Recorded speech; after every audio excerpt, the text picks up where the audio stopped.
क्या आप इमेजिन कर सकते हैं कि एक उबलते हुए रेगिस्तान में जहां पानी की एक बूंद भी नसीब ना हो, वहां बीज फेंक दिए जाएं, और वो भी ऐसे बीज जो देखने में बिल्कुल बेजान यानी डेड लगते हो? आप कहेंगे ये तो पागलपन है, ऐसा करने से क्या होगा? लेकिन अगर मैं आपसे कहूं कि चाइना ने बिल्कुल यही किया, जो नतीजा सामने आया उसने पूरी दुनिया के साइंटिस्ट को हैरान कर दिया। एक ऐसा चमत्कार जिसने एक मुर्दा जमीन में नई जान फूंक दी। एक सफेद रेत का समंदर अचानक से हरे भरे जंगल में बदल गया। कैसे? क्या ये कोई जादू था, या इसके पीछे छिपी है एक ऐसी टेक्नोलॉजी जो हमारी दुनिया बदल सकती है? आज के इस वीडियो में हम जानेंगे डेड सीड्स का सच क्या है और कैसे चाइना ने एक इम्पॉसिबल काम को पॉसिबल कर दिखाया। तो बने रहिए इस वीडियो के अंत तक, क्योंकि यह सफर आपकी सोच को हिला कर रख देगा। Dead seeds. तो सबसे पहले उस सवाल का जवाब ढूंढते हैं जो आप सबके मन में है। क्या चाइना ने सच में मरे हुए बीज इस्तेमाल किए? इसका सीधा जवाब है नहीं। असलियत से इसका कहीं ज्यादा इंटरेस्टिंग और एडवांस जवाब होगा।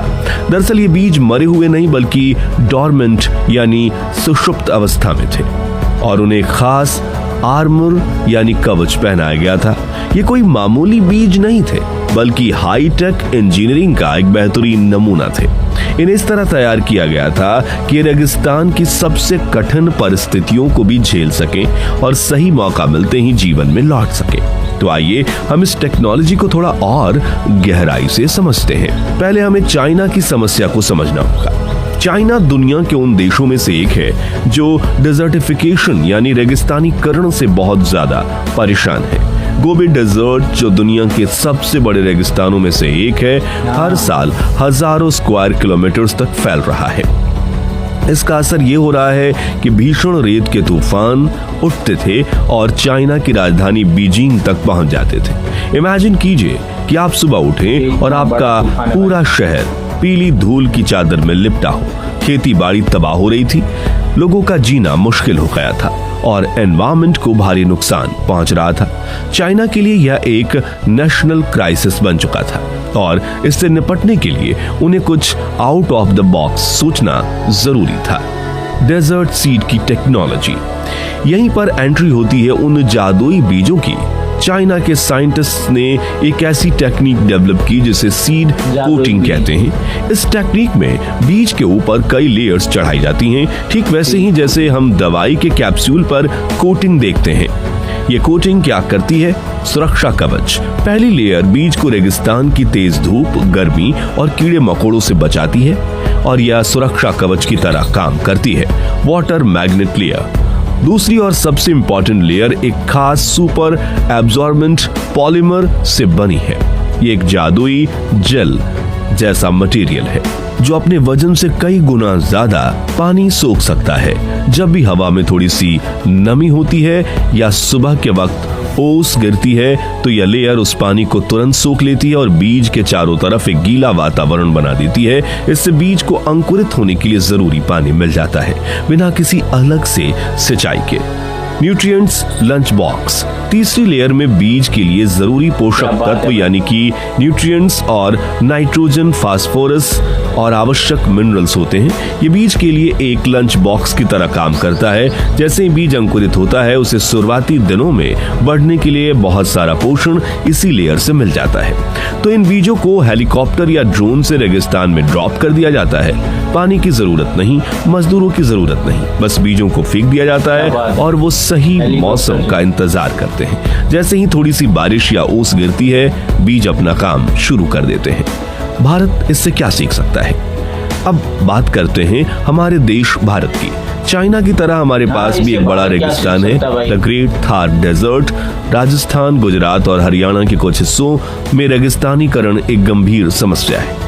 जमीन बंजर हो रही है और पानी की कमी एक सच्चाई है, जिससे हमारे किसान भाई रोज जूझते हैं। तो क्या हम चाइना की तरह इस टेक्नोलॉजी से कुछ सीख सकते हैं? बिल्कुल सीख सकते हैं। हमारे देश में भी इस दिशा में काम हो रहा है। जोधपुर स्थित काजरी central air zone research institute सालों से रेगिस्तान में खेती और वनीकरण पर रिसर्च कर रहा है। हमने इंदिरा गांधी कैनाल जैसी परियोजना से राजस्थान के कई हिस्सों में हरियाली लाने का काम किया है। यह हमारी अपनी सफलता की कहानियां हैं, लेकिन चाइना की यह सीड कोटिंग टेक्नोलॉजी हमारे लिए गेम चेंजर साबित हो सकती है।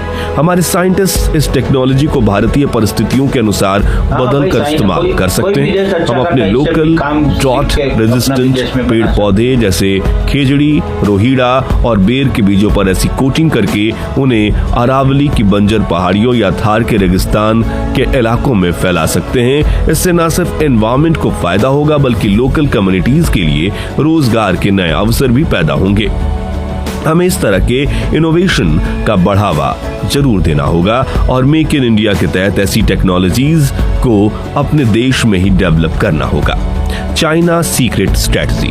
दोस्तों, ये कमाल सिर्फ इन हाईटेक बीजों की ही नहीं, चाइना की सफलता के पीछे पूरी वेल प्लान्ड स्ट्रेटजी थी।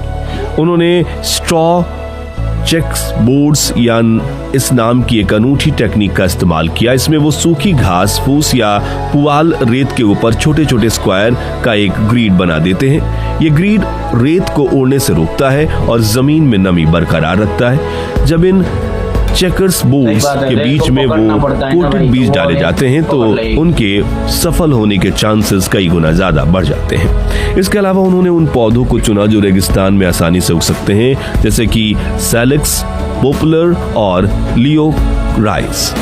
ये पौधे न सिर्फ रेत को बांध कर रखते हैं बल्कि जमीन की उपजाऊ शक्ति को भी बढ़ाते हैं। ड्रिप इरिगेशन जैसे पानी बचाने वाले तरीके का भी जमकर इस्तेमाल किया गया। ये सब मिलाकर एक ऐसा इकोसिस्टम तैयार हुआ जहां एक बार पौधे बड़े हो गए तो वो खुद ही जमीन में नमी बनाए रखने लगे और नए पौधों के लिए माहौल तैयार करने लगे।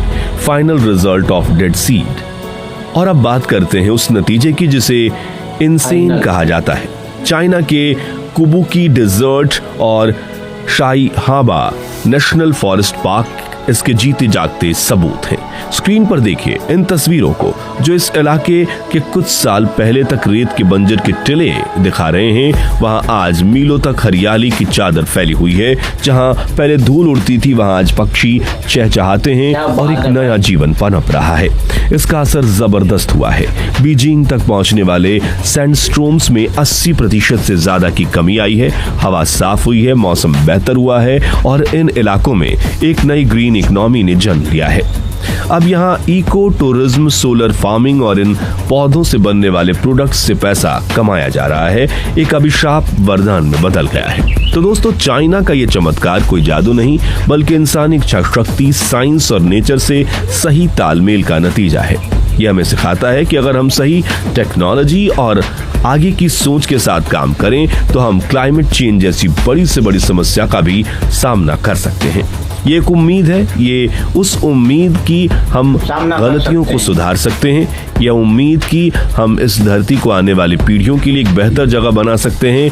यह मैन वर्सेस नेचर की लड़ाई नहीं बल्कि मैन विद नेचर की जीत की कहानी है। आपको ये जानकारी कैसी लगी हमें कमेंट सेक्शन में जरूर बताइएगा। क्या आपको लगता है कि ऐसी टेक्नोलॉजी भारत में भी बड़े पैमाने पर इस्तेमाल होनी चाहिए? अपने विचार शेयर कीजिए। अगर आपको ये वीडियो पसंद आया हो तो इसे लाइक करें और अपने दोस्तों के साथ शेयर करें। आगे भी ऐसे इंटरेस्टिंग और इंफॉर्मेटिव वीडियोस देखने के लिए हमारे चैनल को सब्सक्राइब करना ना भूलें। मिलते अगली वीडियो में। जय हिंद, जय भारत। चैनल को सब्सक्राइब करते रहें।